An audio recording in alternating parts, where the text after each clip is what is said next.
c'est Mélo et on se retrouve aujourd'hui pour une nouvelle vidéo dans laquelle je vais vous parler des 80 présélectionnés Young Adult ou plutôt mes futurs sélectionnés, donc les 25 pour le PLIB 2023, donc côté adulte, Young Adult. Vous avez eu la vidéo équivalente la semaine dernière si je me trompe pas, mais le temps file, pour la partie adulte que nous avons fait à deux avec Mélo, puisque elle s'est inscrite uniquement sur la partie adulte. Et moi, comme je n'avais pas assez de choses à faire cette année, pas assez de choses à gérer, pas assez de projets dans ma vie personnelle et professionnelle, je me suis dit c'est parti, on fait les deux. Je pense que c'était un petit peu ambitieux de ma part, raison pour laquelle ma participation, enfin ma demande de participation au challenge SFF est toujours en suspens. Donc je voulais voir avec vous quel roman j'étais déçue de ne pas avoir vu passer au stade du dessus et lesquels j'étais contente de retrouver. Sachez que sur les 80 sélectionnés, il y en a 53 pour lesquels j'avais voté, ce qui en laisse on va dire une trentaine que j'avais pas, enfin que je ne souhaitais pas nécessairement retrouver.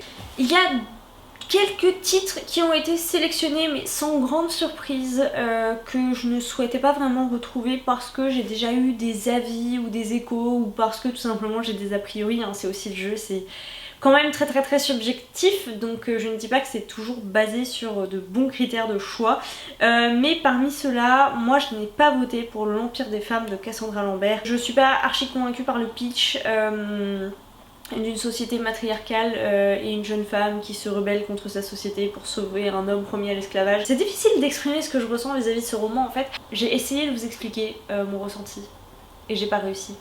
Donc ce sera coupé au montage. Ce que je peux vous dire c'est que peut-être que je l'ai trop vu passer, peut-être que tout le monde en fait tellement un pataquès que moi ça me... voilà, il y a l'effet rejet par rapport au scénario qui...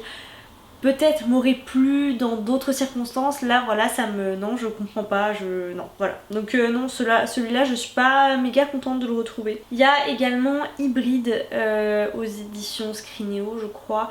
Celui-là j'en ai pas entendu que du bien. En soi il m'aurait beaucoup tenté si j'avais pas eu des retours précédemment. Donc voilà, je ne suis pas archi convaincue. Et le dernier qui ne me fait pas envie, et je l'avais pas sélectionné mais je ne suis pas surprise de le retrouver là, c'est Into the Deep chez Snag. Alors Snag, je me méfie parce que les rares que j'ai lus c'était des romans peut-être pas assez développés, qui faisait un peu l'effet d'un brouillon. Celui-là c'est une grosse bricasse et ensuite le thème sous-marin. J'en ai parlé d'ailleurs sous une vidéo YouTube, un commentaire, quelqu'un d'ailleurs qui n'avait jamais commenté aucune de nos vidéos. J'expliquais personnellement que j'avais pas un intérêt pour les profondeurs, voilà, tout ce qui se passe dans les abysses en règle générale.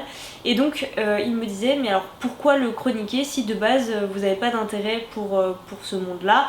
Moi j'ai pas d'intérêt pour les nains, donc ça sert à rien que je lise ce genre de roman et je vais certainement pas aller les chroniquer.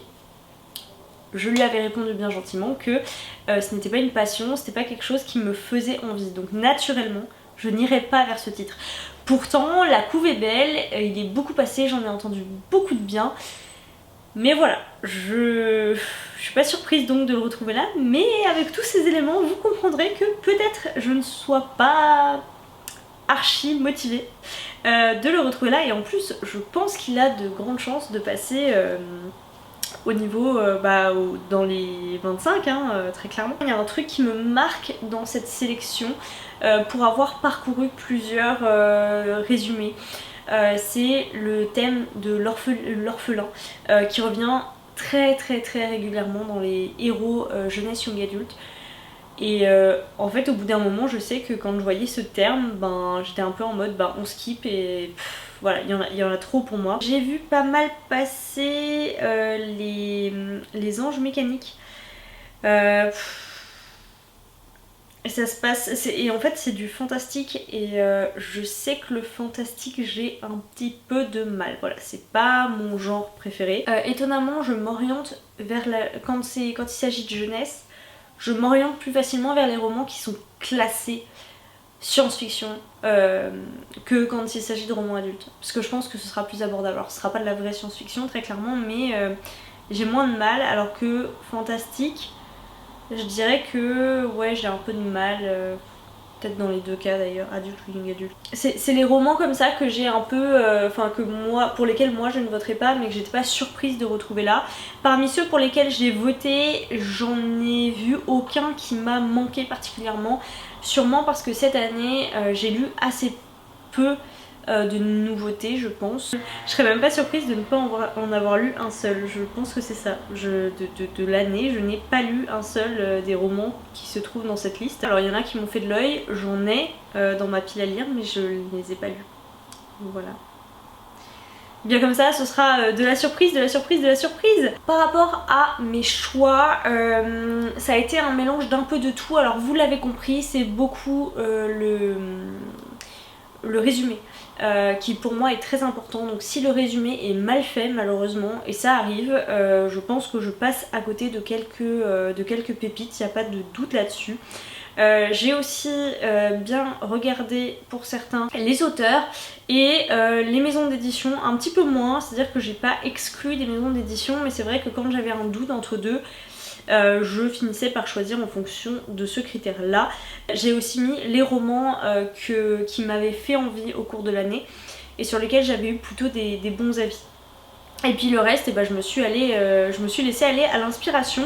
Donc pour vous donner une petite idée des auteurs qui ont fait pencher la balance vers le oui, il y a par exemple Éléonore de Villepoix avec Brussailles. Vous savez qu'on a adoré La Ville sans vent, donc j'ai envie de voir ce qu'elle est capable de faire autrement. J'ai aussi sélectionné Clone de la Nation de Maïwenn Alix. Alors là, le pitch voilà, j'étais assez indifférente au pitch, le titre me plaisait bien, mais en fait ce qui a fait pencher la balance c'est deux choses, c'est chez Nemos déjà, et j'ai assez confiance en cette maison d'édition, et la deuxième chose c'est que c'est de Maïwenn Alix. Et Maïwenn Alix, je suis en pleine lecture du 3e tome de sa trilogie In Real Life, donc je suis contente de la revoir ici. J'ai aussi sélectionné Le Jardin des Chimères de Joanne Elio. Je n'ai jamais lu de Joanne Elio, mais j'en entends tellement de bien que je me suis dit que c'était l'occasion. Et là en plus on est sur des thématiques assez intéressantes que j'ai hâte de voir traiter, donc notamment par rapport à l'extinction d'espèces animales et d'un activiste écolo qui défend la cause des derniers animaux naturels. Voilà, j'avais trouvé ça assez intéressant. Voilà pour ma sélection par rapport aux auteurs. Ma sélection par rapport aux romans qui m'avaient fait envie au courant de l'année. J'ai noté notamment Le Sanctuaire d'Emona qui me fait très envie. Une ode à la nature, à la puissance de la douceur contre la barbarie. Franchement, la couve me tente énormément, le résumé me tente, le titre me tente, voilà. Il y avait un ensemble de choses autour de ce roman qui faisait qu'il serait forcément dans mes 25. De la même manière, j'ai mis Le Tribut des Dieux, Octavia. Est-ce que je l'ai vraiment mis? Oui. Là je l'ai mis en Why Not, j'étais pas trop sûre. Là c'est plus la couve et le fait que j'en ai entendu beaucoup de bien. J'ai aussi mis Les Sœurs Hiver qui a l'air d'être un jeunesse tout mimi, trop chou. La couve est magnifique. J'ai mis Mal d'Aurore. Honnêtement Mal d'Aurore c'est assez particulier parce que à chaque fois que je vois la couve, je tombe en amour pour ce livre. J'en entends énormément de bien. Et quand je vois le résumé, je me dis est-ce que je suis sûre que ça va me plaire, donc bon, on va tenter. J'ai mis Mémoire de la forêt, on en a énormément entendu parler depuis sa sortie et c'est d'ailleurs le roman que j'ai dans ma pile à lire. Ça c'est par rapport à ceux que j'ai choisis vraiment grâce au bien que j'en avais entendu dans l'année et à ceux qui me tentaient vraiment beaucoup. J'ai aussi mis un livre qui me tente beaucoup, que j'ai failli acheter en librairie comme ça, neuf pour le plaisir. Il s'agit du Dernier Lion d'Albâtre. Faut dire que la communication autour de ce roman était assez forte, assez bien faite et il a juste l'air magnifique. Donc voilà, il me tente beaucoup. Et autre chose qui a fait pencher la balance, c'est que c'est chez Gulfstream et j'aime beaucoup ce qu'ils font chez Gulfstream, donc voilà. Et après il y en a que j'ai mis vraiment plus juste pour le côté résumé, donc notamment Astro NF. Donc là c'est le monde en 2175 qui fait face à une baisse de fertilité, et une jeune femme qui est non fertile va faire un voyage en vaisseau spatial, je crois, en compagnie de personnes fertiles, et enfin voilà, elle va être malheureuse, puis elle va rencontrer une personne qui elle est fertile, et enfin voilà. Du coup j'ai regardé la couve après qui m'a pas mal plu, j'ai l'impression que ça va être inclusif, en tout cas d'après la couverture. Maintenant on sait que ça peut être trompeur. Ah, j'ai oublié de mettre dans ceux que j'avais choisi parce qu'ils me faisaient beaucoup trop envie, dans la cité électrique, le cercle des veilleurs, voilà. Grâce au résumé j'ai mis Darius Gore qui est paru chez Slalom, donc c'est visiblement un jeune adolescent de 195 ans qui vit dans la capitale de l'enfer, et en fait il essaie de se faire oublier parce qu'il est pas très à l'aise dans ce milieu là et il se retrouve sur Terre. Ça a l'air très drôle, plein d'humour. Pour son résumé j'ai aussi mis Le contrat Dorian Gray, donc c'est une jeune femme qui vit dans un monde où à 20 ans on peut décider de ne plus vieillir jusqu'à 70 ans si j'ai bien compris. J'ai trouvé ça super intriguant. Grâce au résumé encore, j'ai mis Les Sorcières des Landes, qui est en fait un tome compagnon d'Assassin's Creed. Alors, je suis souvent assez frileuse par rapport aux livres comme ça, écrits issus de jeux vidéo. J'ai vu que c'était Assassin's Creed, je me suis dit bon, j'ai un peu peur, mais c'est Adrien Thomas, j'aime bien sa plume, honnêtement. Enfin voilà, ces univers je les ai beaucoup aimés. Maintenant il y avait des petites choses niveau scénar qui étaient pour moi pas très bien ficelées, mais là ça parle de sorcières. Je me suis dit, si ça n'avait pas été sous la franchise Assassin's Creed, est-ce que je l'aurais pris? Sûrement. Donc allons-y, laissons-lui sa chance. Pour le résumé, j'ai aussi mis LX18 qui est encore une fois de la science-fiction. Là je suis un peu mitigée parce que je me dis le principe est assez intéressant, puisque ce sont visiblement des personnes qui sont issues de traitements génétiques pour devenir des armes, et le jour où on n'a plus besoin de ces armes, bah, qu'est-ce qu'on en fait?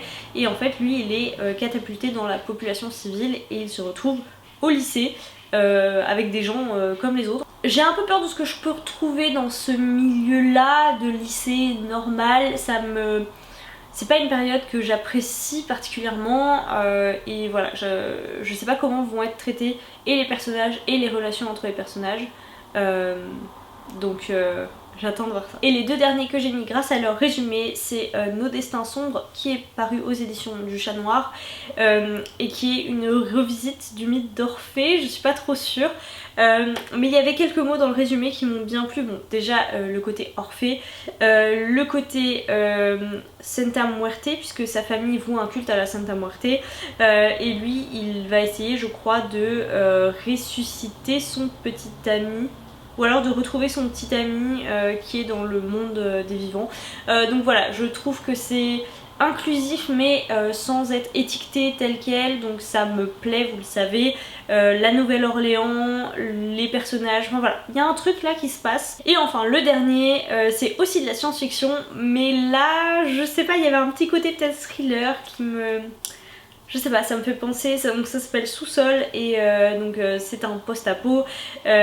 Toute vie sur Terre a été exterminée, et dans un village il y a une famille qui s'est réfugiée en sous-sol, et seul le père va chercher à manger pour sa famille en montant en surface avec un masque. Et donc la question c'est quand est-ce que cette famille pourra sortir. Voilà, ma foi, je pense qu'on a fait un bon tour. Il y en a peut-être quelques-uns dont je vous ai pas parlé parce que soit c'était pas des titres qui me parlaient excessivement, il fallait bien faire un choix, ou alors parce que le choix que j'ai fait n'était peut-être dû que à la couverture, ou enfin voilà, j'en sais rien, mais ça me paraît déjà une belle palette parmi ceux que je vous ai donnés. J'ai hâte de voir les résultats. Honnêtement, je pense que c'est à partir de là que pour moi le pli va vraiment commencer en tant que tel, puisque jusque là j'ai pas pris du tout le temps de lire parmi les 80 sélectionnés. Comme d'habitude, je vous attends en commentaire, vous le savez. Venez me dire s'il y en a certains que vous avez déjà lus qui valent vraiment le coup, à côté desquels il ne faudrait pas que je passe. Venez me rassurer par rapport aux livres qui me font un peu peur. Et ma foi, c'est tout pour cette vidéo, j'espère qu'elle vous a plu. Je vous souhaite à toutes et à tous de très belles lectures, et je vous dis à très bientôt.